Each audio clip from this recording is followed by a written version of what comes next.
and welcome to Dreaming Summit's Market Update for the first week of February in 2011. My name is Marcy Harwood and I'm a real estate agent with John Hall & Associates.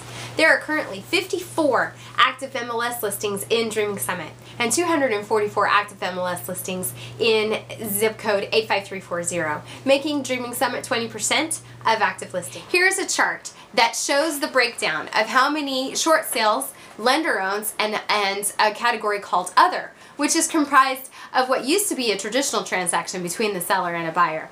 As you can see, there are 37 short sales, but only 5 lender owns. That's interesting and new. And I want to note on the Other, out of the 12 listings, only 2 of them are owner agents. The properties could be distressed or not.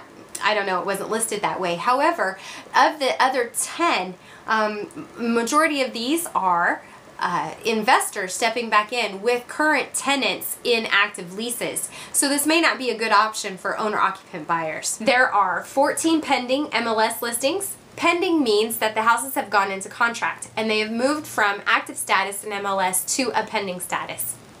As you can see, there's 1 short sale. However, there's 10 lender owns. They were priced really low and were snagged up quickly. In the Other category, the 3 listings are 1 owner agent and 2 vacant properties that were owned by investors, giving us a total of 68 active listings in all of Dreaming Summit showing any kind of activity.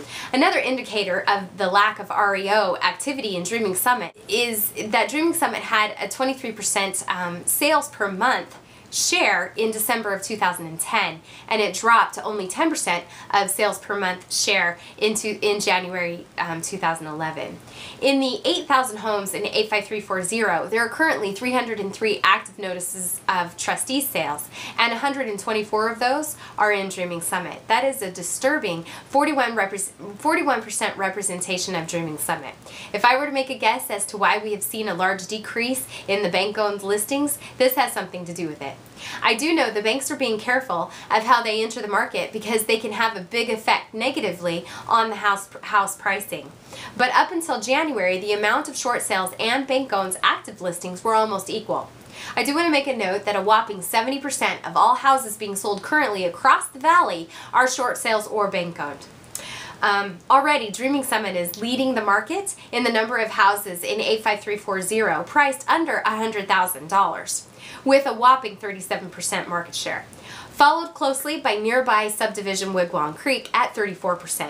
Like the bad weather we are having outside, Dreaming Summit market weather is, well, disturbing to some and an opportunity for others.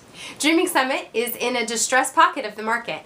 On the other front, the banks listing houses will eventually re-enter the market, and you will hear it first on the Dreaming Summit Real Estate Market video blog when it happens. Thank you for watching the video blog for week 1 of February 2011. Stay tuned for your next market update. This is your trusted real estate agent. It's me, Marcy.